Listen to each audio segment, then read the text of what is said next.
September மாதம் 4வது வாரத்துடைய weekly top 10 count தான் நம்ம இந்த வீடியோவில் பார்க்க போகிறோம். போன வாரம் ஒரு 6-7 படம் வந்து ஓரளவுக்கு எதிர்பார்ப்பில் இருந்த மாதிரி இந்த வாரமும் அதே லெவலில் படங்கள் வந்திருக்கு. ஆனால் எக்ஸ்பெக்டேஷன் படங்கள் கொஞ்சம் நல்லாவே வந்திருக்கு. ஸோ வாங்க நம்ம அப்கமிங் ஸ்டோரோட வீக்லி டாப் 10 கவுண்டில் என்னென்ன படங்கள் என்னென்ன கவுண்ட் பிடிச்சிருக்குன்றதை போய் பார்த்துருவோம். நம்ம கூட 10வது இடத்துல 2 படங்களை பார்க்க போறோம். இல்ல முதல்ல பார்க்க போற படம் நந்தன்ற படம் போன வாரம் தான் ரிலீஸ் ஆச்சு. நம்ம சசிகுமார் நடிச்ச படம். சசிகுமார் நிறைய பேட்டிலாம் கொடுத்து பேட்டி பார்க்கலாம், நல்லா இருந்தது. படமும் ட்ரைலர் பார்க்கும்போது ஏதோ ஒன்று சொல்ல வருவாங்களோ அப்படின்ற மாதிரி இருந்தா என்னடா அது பெருசா வந்து இன்ட்ரெஸ்டா வர மாதிரி தெரியல நினைச்சோம். ஆனா படம் பார்த்ததுக்கு அப்புறம் ரொம்பவே இன்ட்ரெஸ்டடா இல்லாம இருந்தது தாண்டி இரிட்டேட்டடா ஆயிடுச்சு. என்னடா இந்த மாதிரி படம் பண்ணிட்டு இருக்கீங்க அப்படின்ற மாதிரி. நம்ம கூட இதே 10வது இடத்துல பார்க்க போற படம் தில் ராஜா.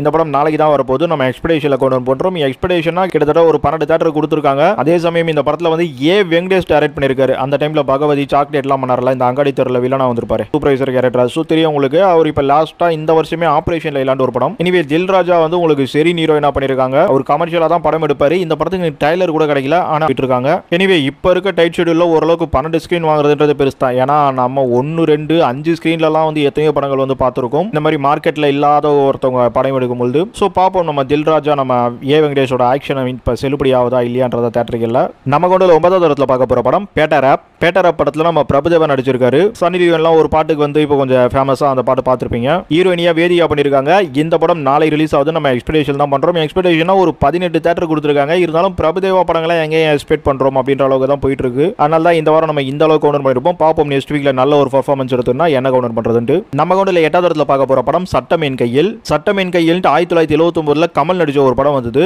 அந்த படத்துல தான் நம்ம சத்யராஜ் அறிமுகமாயிருப்பாரு. ஆனா இப்போ இந்த டைட்டில்ல வந்து நம்ம சதீஷ் ஹீரோவா நடிச்சு ஒரு படம் பண்றாரு. சதீஷ் வந்து காமெடி படம் மட்டும் இல்லாம ஒரு சில படங்கள் பண்ணி பார்த்துருக்கோம். அந்த மாதிரியான ஒரு ஜானர்ல இந்த படம் என்னவோ காமெடி எல்லாம் ஹீரோவாக்கி ஆல்ரெடியே காமெடி வர மாட்டேங்குது உங்களுக்கு, ஹீரோ வேறையா அப்படிங்கிற மாதிரி தான் போயிட்டு இருக்கு நிறைய டைம். சரி விடுங்க, காமெடி வரல, ஆனா காமெடினா போட்டு நிறைய படங்களை போறதுக்கு இந்த மாதிரி ஹீரோவா போட்டு ஆளை க்ளோஸ் பண்ணி வீட்டுக்கு அனுப்புங்க அப்படின்ற மாதிரி அதுலயும் நிறைய பேர் சந்தோஷப்பட்டு இருக்காங்க. எனிவே படம் நல்லா இருக்குன்ற மாதிரி நம்ம சதீஷ் பேசுறாரு. ஆனா ஆல்ரெடி நம்ம வித்தைக்காரன்லயே பார்த்துருக்கோம், அந்த அளவுக்கு ஒன்றும் இல்லை. இந்த சட்டம் என் கையிலாச்சு அவருக்கு வந்து கை கொடுக்குதான்னு பார்ப்போம். இந்த படத்துக்கு ஒரு 20 தேட்டர் கொடுத்துருக்காங்க. அதெல்லாம் தான் நம்ம பேட்டர் ஆப்க்கு வந்து எல்லாமே சிங்கிள் ஸ்கிரீன் இல்ல வந்து ஒரு 2-3 ஷோ போட்டிருக்க மாதிரி இருக்கு. ஸ்ரீனிக்கு பிரபுதேவா விட சதீஷ் வந்து ஒரு பெரிய லெவல் அப்படின்ற மாதிரி தான் ஆயிடுச்சு தேட்டரில். ஏன்னா சதீஷையும் சும்மா சொல்லக்கூடாதுங்க. ஏன்னா நம்ம பிளஸ் மைனஸ் எல்லாத்தையும் பேசணும். காஞ்சுரிங் கண்டப்பெல்லாம் அவருக்கு நல்லா போயிருக்கு. ஸோ இப்போ ட்ரெண்டிங் இளம் தலைமுறை அப்படின்ற மாதிரியான ஒரு விஷயத்தில் அவருக்கான தேட்டரிகள் அதிகமாக வந்திருக்கு. அதனால எக்ஸ்பெக்டேஷன் பண்ணும்போது நம்ம இந்த மாதிரியான விஷயங்கள் பண்ணியிருக்கோம். நெக்ஸ்ட் வீக்ல பார்ப்போம் யார் பெர்ஃபார்ம் பண்றான்ட்டு.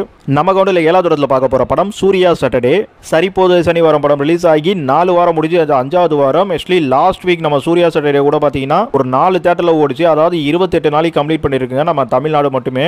ஆந்திரால 100 கோடி கலெக்ஷன்லாம் தாண்டி இன்னும் ஓடிட்டு தான் இருக்கு. 29வது நாள்ல நாளைக்குலாம் ஓடும். சரி நம்ம தமிழ்நாட்டில் ஸ்கிரீன் தருவாங்களான்னு தெரியல. எனிவே வாஷ் அவுட் ஆயிடுச்சு 29வது நாள்ல. ஆனா 28 நாளைக்குள்ளேயே தமிழ்நாட்டில் நல்ல ஒரு பெர்ஃபார்மன்ஸ் தான் சொல்லணும். நம்ம கூட 6வது இடத்துல பார்க்க போற படம் கடைசி உலக போர். போன வாரம் கிட்டத்தட்ட 40 தேட்டர்ல நம்ம சிட்டியை பொறுத்த வரைக்கும் வந்தது. நல்ல ஒரு ஸ்கிரீன் சீட் கெப்பாசிட்டி உள்ள தேட்டர் எவ்வளவோ கிடைச்சது. ஆனா அது எதுவுமே வந்து சரியா யூஸ் பண்ணிக்கலாம் தான் சொல்லணும் இப்ப பாதி.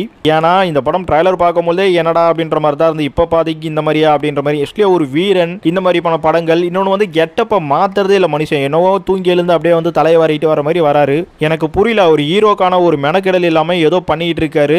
ரொம்ப கேஷுவலாக போயிட்டு இருக்காரு. ஸோ அது எந்த அளவுக்கு வந்து அவர் கை கொடுக்குன்றது எனக்கு புரியல. ஏன்னா இப்போ பாதி ஒரு நம்பிக்கை நட்சத்திரமாக வந்தவர்.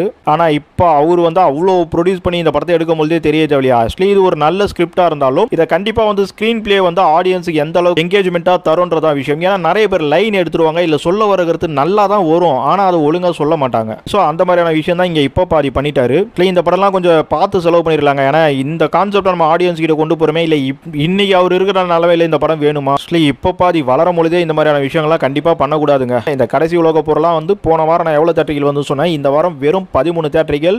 இதுவே பெரிய விஷயம் தான். ஏன்னா இப்ப நந்தன்லாம் வாஷ் அவுட் ஆயிடுச்சு. அப்படி பார்க்கும்போது இது ஒரு பெரிய விஷயம். ஏன்னா கடைசி உலக போறம் அந்த அளவுக்கு பெஸ்டா வரல. ஆனாலும் இந்த அளவுக்கு தேட்டர்கள் வருதுனாக்கா அதுக்கு நம்ம இப்ப பாதியோட அந்த ரேஞ்ச் தான் காரணம். சோ அதை அவர் புரிஞ்சுக்கிட்டு அடுத்து வந்து ஒரு நல்ல மூவ் பண்ணணும். நமக்கு வந்து 5வது இடத்துல 2 படங்களை பார்க்க போறோம். இல்ல முதல்ல பார்க்க போற படம் வாழை படம் ரிலீஸ் ஆகி 5 வாரம் முடிஞ்சு இது 6வது வாரம். வாழை வந்து வெறும் 4-5 கோடியில் எடுத்த படம். ஆனா படம் பாத்தீங்கன்னா 35 கோடிக்கு மேல வசூல். சோ ஒரு செம்ம கலெக்ஷன் எடுத்திருக்கு படம். அப்புறம் வாழையை பத்தி நம்ம நிறைய விஷயங்கள் பேசிட்டோம். எனக்கு 1000 தான் சொல்லுங்க. ஆக்சுவலி இந்த படம் வந்து ஒரு ஸ்டோரியா அவர் வந்து ஆடியன்ஸை வந்து எமோஷனல் பண்ணிட்டாரே தவிர இந்த படம் அந்த எமோஷனலுக்கும் இவர் சொல்ல வந்த கதைகள்லாம் கண்டிப்பா கனெக்ட்ல ஏதோ அவருக்கு இருக்கிற ஒரு நல்ல லக்ல ஓடிட்டு இருக்காருன்றதா சொல்லுவேன். அது என்னன்றது ஃபியூச்சர் ஒரு படம் பேசும்போது நான் பேசுறேன். இப்போ வாழை லாஸ்ட் வீக் இறங்கி பார்த்தீங்கன்னா ஒரு 15 தேட்டர் கிட்ட ஓடிச்சு. அதாவது கிட்டத்தட்ட 5 வாரத்துக்கு 15 ஸ்கிரீன் ஓடிச்சு. நல்ல பாக்ஸ் ஆஃபீஸ். அதே சமயம் ஸ்டார்டிங்ல வந்து நல்ல தேட்டர் கெப்பாசிட்டியும் இருந்தது. ஒரு 25 டேக்கே தேட்டர் கெப்பாசிட்டி நல்லா இருந்துன்னு சொல்லலாம். அவ்வளோ பெருமையும் தாண்டி இப்போ இந்த 36வது நாள் கிட்ட கூட பார்த்தீங்கன்னா கிட்டத்தட்ட 2 தேட்டர்ல ஓடுது நம்ம சிட்டியை பொறுத்த வரைக்கும். நம்ம இதே 5வது இடத்துல அடுத்ததா பார்க்க போற படம் Demonte colony part 2. Demonte colony படமும் போன வாரம் வரைக்கும் பார்த்தீங்கன்னா ஒரு 10 தேட்டர் கிட்ட ஓடிச்சு நம்ம சிட்டியை பொறுத்த வரைக்கும். இந்த வாரம் ஒரே தேட்டர் தான் ஓடுது. அப்புறம் டிமாண்டி காலனி படத்துக்கு நெக்ஸ்ட் வாரத்தில் வந்து 50வது நாள் வரும்னு நினைக்கிறேன். இந்த படத்துக்கும் வந்து உங்களுக்கு 55 கோடி கிட்ட கலெக்ட் பண்ணிடுச்சிங்க. ஆனால் படத்தோட பட்ஜெட் அதிகம். ஏன்னா அஜய் நானா, முத்து, அருள்நிதி எல்லாருமே கொஞ்சம் பிரியா பவானி சங்கர் காஸ்டிங் பெருசு.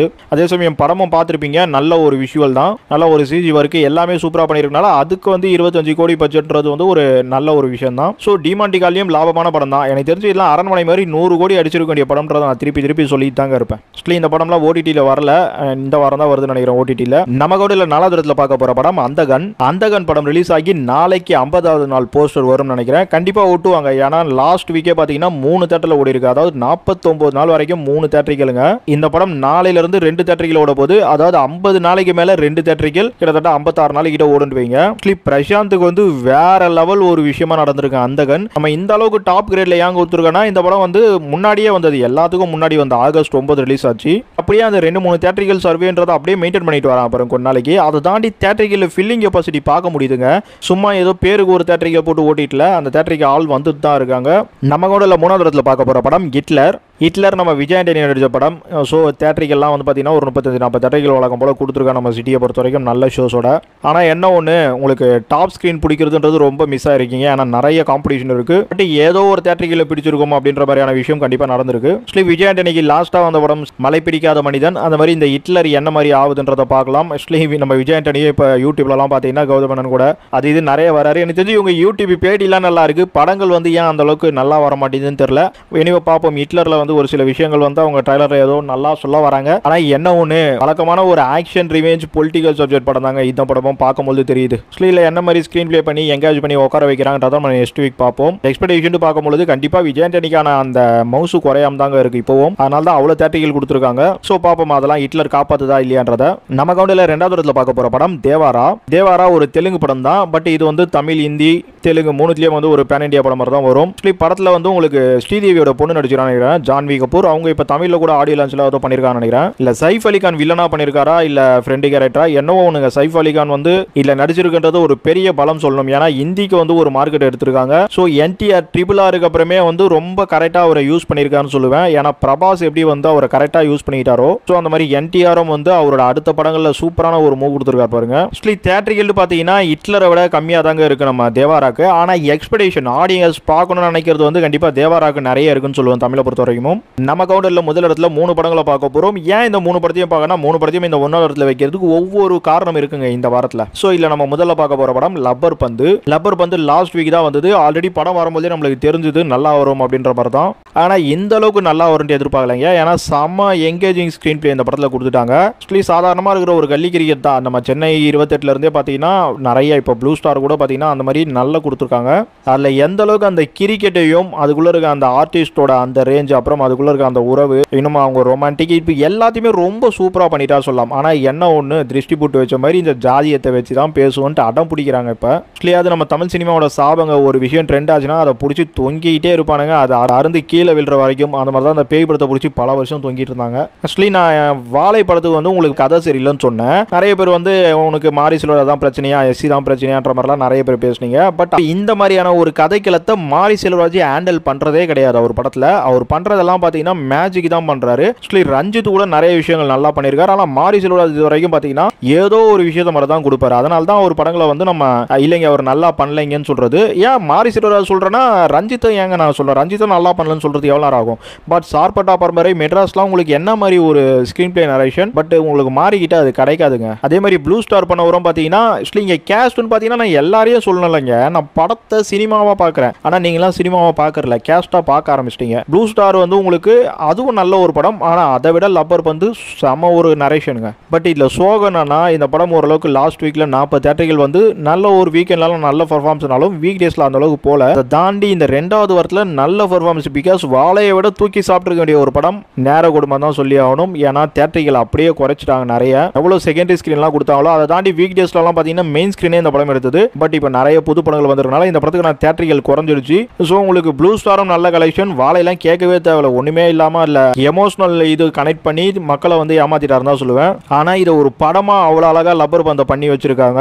ஸோ இது வந்து உங்களுக்கு தேட்டர்களில் ஓட முடியாமல் பாக்ஸ் ஆஃபீஸ் எடுக்க முடியாமல் கம்மியாகுது, அந்த ஒரு படத்துக்கான ரேஞ்சு கிடைக்கலன்றதெல்லாம் நினைக்கும் போது ரொம்ப ஃபீலிங் தாங்க. ஆக்சுவலி ஒரு சினிமா ரசிகனா இல்லை கண்டிப்பாக. ஏன்னா நான் டிமாண்டி காலனிக்கு எந்த அளவுக்கு பேசியிருந்தேன். ஆக்சுவலி இந்த படம் வந்து ஒரு பேய் படமாக இது ஒரு நல்ல ஒரு விஷயங்க. இது ஆடியன்ஸுக்கு பெருசாக ரசிகல தேட்டரில் வந்து அப்படின்ட்டு அந்த மாதிரி இந்த லப்பர் பந்தியம் சொல்லுவோம். ஒரு ஸ்டோரி ஸ்கிரீன் பிளே நரேஷனா இது ஒரு நல்ல படம். நம்ம கவுண்டில் அடுத்ததான் முதலிடத்தில் பார்க்க போகிற படம் மெய்யழகன். படத்தில் கார்த்தி ஹீரோவா பண்ணியிருக்காரு, அரவிந்த் சாமி செம கேரக்டர். ஸோ 2 பேரும் ஹீரோ தான் சொல்லி ஆகணும். இதை நம்ம சூர்யாவே ப்ரொடியூஸ் பண்ணியிருக்காரு. சூர்யா ப்ரொடியூஸ் பண்ணாலே ஒரு நம்பிக்கை, கடைக்குட்டி சிங்கம். அது மட்டும் இல்லாமல் இந்த படத்தோட டைரக்டர் பிரேம்குமார் 96 எடுத்தவர். ஸோ அவர் வந்து ஒரு நைட் சப்ஜெக்ட்ல மோஸ்ட்லி இந்த படத்தையும் எடுத்திருக்காரு. அது நைட்டா இருந்தாலும் அந்த சின்ன சின்ன விஷயங்களை கூட ரொம்பவே அழகா பண்றவர் பிரேம்குமார். அப்புறம் இந்த படத்துக்கு வந்து இப்ப தேட்டர்கள் பாத்தீங்கன்னா மோஸ்ட்லி மெயின் ஸ்கிரீன்ஸை வந்து நம்ம மெய்யழகன் தான் எடுத்திருக்கு. அந்த ஒரு ரீசனுக்கே இந்த படத்தை நம்ம முதல் இடத்துல கொண்டு வரணும். புக்கிங் கெபாசிட்டி அந்த அளவுக்கு இல்லைனாலும் மெயின் ஸ்கிரீன் எடுத்திருக்கு. அப்புறம் கார்த்திக் வந்து ஒரு என்னதான் இருந்தாலும் ஒரு மிகப்பெரிய டாப் ஹீரோவா இன்னைக்கு இருக்காரு. ஸோ அந்த மாதிரி நிறைய விஷயங்களை பார்க்கும்போது இந்த 1வது இடத்துக்கு மெய்யழகன் வர்த்தான படம். நம்ம கவுண்டில் முதலிடத்துல பார்க்க போற படம் கோட் படத்தை இந்த வாரம் முதலிடத்துல வைக்கிறதுக்கு முக்கியமான காரணம் ஆக்சுவலி இந்த படம் ரிலீஸ் ஆகி 21 நாள் முடிஞ்சு 22வது நாள் இன்னைக்கு. இந்த படத்துக்கு அநேகமாக ஞாயிற்றுக்கிழமை 25 நாள் வரும். ஸோ அந்த 25 நாள் வரைக்கும் பார்த்தீங்கன்னா இப்போ மெயின் ஸ்கிரீன் எடுத்திருக்கு, செகண்ட் ஸ்கிரீன், தேர்ட் ஸ்கிரீன், இந்த மாதிரி நிறைய இடங்கள்ல வந்து நல்ல ஒரு ஸ்கிரீன் கெபாசிட்டி, ஷோ கெபாசிட்டியோட தான் போயிட்டு இருக்கு. புது படங்கள் வந்ததுனால அதுக்கு நிறைய தேட்டர்கள் எடுத்துட்டாங்க. ஆனால் இப்போதைக்கு இந்த படத்துக்கு கொடுத்துருக்க அந்த தேட்டர்கள்ன்றது ஃபில்லிங் கெபாசிட்டிக்கு ஏற்றது. ஸோ அது மட்டும் இல்லாமல் இந்த 3 வாரத்தில் இந்த கோட் படம் பண்ண அந்த தேட்டர்கள் பர்ஃபார்மன்ஸ், ஆடியன்ஸ் சாட்டிஸ்ஃபை, இந்த மாதிரி நிறைய விஷயங்களை பார்க்கும்பொழுது நம்ம கோட் படமும் முதலிடத்துக்கு ரொம்பவே தகுதியான ஒரு படம் சொல்லி தான் ஆகணும். ஸோ இந்த வாரம் நான் சொல்கிறேன் அந்த 3 படங்களுக்கும் ஒவ்வொரு தகுதி இருக்குங்க முதலிடத்துக்கு. இப்போ அப்புறம் நம்ம கோட் படத்துக்கு வந்து பாக்ஸ் ஆஃபீஸ் போடுறத நடுவிலே நிப்பாட்டிட்டு பார்த்துருப்பீங்க நிறைய பேர். அதுக்கு முக்கியமான காரணம் நான் நினச்ச மாதிரி இந்த படம் போலைங்க. நான் அந்த பாக்ஸ் ஆஃபீஸ்லாம் வந்து எவ்வளோ பெருசாக வரும்னு எதிர்பார்க்கும்போது 500 கோடியே தாண்டாதுன்ற ஒரு நிலம வரும்போது எனக்கு அது பண்ணவே பிடிக்கல. ஏன்னா அது நல்லா நினச்ச படம்லாம் எவ்வளோ போயிருக்கு, நல்லா இருக்குன்னு ஒரு படத்தை நினைக்கிறோம், அந்த படம் போலியன்ற ஒரு பெரிய டிசப்பாயின்மெண்ட்லேயே அந்த கண்டென்ட் அப்படியே விட்டேன். இன்னைக்கும் சொல்கிறேங்க மக்களை வந்து இங்கே தமிழ்நாட்டு மக்களை ரொம்ப வேற மாதிரி மாற்றி வச்சிட்டாங்க. ஏன்னா ஃபர்ஸ்ட் ஹீரோ சினிமாஸை எடுத்தாங்க, ஏன்னா ஒரு பெரிய ஹீரோ படத்துக்கு தான் தேட்டருக்கு போகணுன்ற ரேஞ்சுக்கு மக்களை ஆக்கி விட்டாங்க. அதுக்கப்புறம் இப்போ இந்த ஜாதிக்காரங்க ஜாதி ஜாதி ஜாதின்னு சொல்லிட்டு இந்த மாதிரியே படங்களை வந்து எடுத்து டோட்டலாக தமிழ் சினிமாவை க்ளோஸ் பண்ணி விட்டாங்க. ஆனாலும் குத்துயிரும் குலயுருமா துடிச்சிட்டு இருந்த தமிழ் சினிமாவை இந்த ரிவ்யூவர்ஸ் கொண்டுட்டானுங்க. ஸோ அதனால தான் இந்த மாதிரி ஒரு டாப் ஹீரோ படமாக இருந்து ஓரளவுக்கு ஆடியன்ஸ் கமர்ஷியலாக என்டர்டைன்மெண்ட் பண்ண முடிஞ்சாலும் அதையும் வாழவில்லை. ஆக்சுவலி என்ன சொல்றது, ஆளாளுக்கு காலை பிடிச்சி வலிச்சா நாங்கள் அவரு நம்ம தமிழ் சினிமாவை அது எப்போதான் மேலே வரும்னு தெரியல. டோட்டலாக இவங்க குழி தோண்டி போகிறதுக்கு நிறைய பேர் பிளான் பண்ணிட்டாங்க. ஏன்னா என்னால் வந்து ஏற்றிக்கவே முடியாதுங்க இந்த படம் 600 கோடி கம்மியாக பாக்ஸ் ஆஃபீஸ் பண்ணுறதுன்றத. அது எப்படிங்க லியோ விட பெஸ்ட்டாக இருக்கிற ஒரு படம் 650 கோடி கிட்ட பண்ண லியோ விட கம்மியாக பாக்ஸ் ஆஃபீஸ் பண்ணும் கேட்டால் ஹிந்தியில் வரல அது இதுன்னுவாங்க. ஹிந்தியில் என்னங்க ஸ்ரீ படமே ஹிந்தியில் சூப்பராக ஓடிட்டு இருக்கு. ஏன் ஓடிட்டு இருக்கு? ஒரு படத்துக்கு பாசிட்டிவ் ரிவ்யூ கொடுத்தீங்கன்னா அந்த படம் நல்லா ஓடுங்க. ஸ்ரீக்கு ஹிந்தியில் பாசிட்டிவ் ரிவ்யூ, ஆனால் இங்கே தமிழ்நாட்டில் இருக்க ஹிந்தி வெர்ஷன் ஓடுது. என்ன நினைக்கிறீங்க? ஏன்னா ஹிந்திக்காரன் போய் பார்க்குறான், தமிழ்காரனுக்கும் என்னடா ஹிந்தி படம் நல்லா இருக்கு நாங்களே தேட்டருக்கு போகலாம். ஸ்லீப் ஒரு படத்துக்கான ரிவ்யூன்றது எந்த அளவுக்கு வருதுன்றதை தெரிஞ்சுக்கிங்க.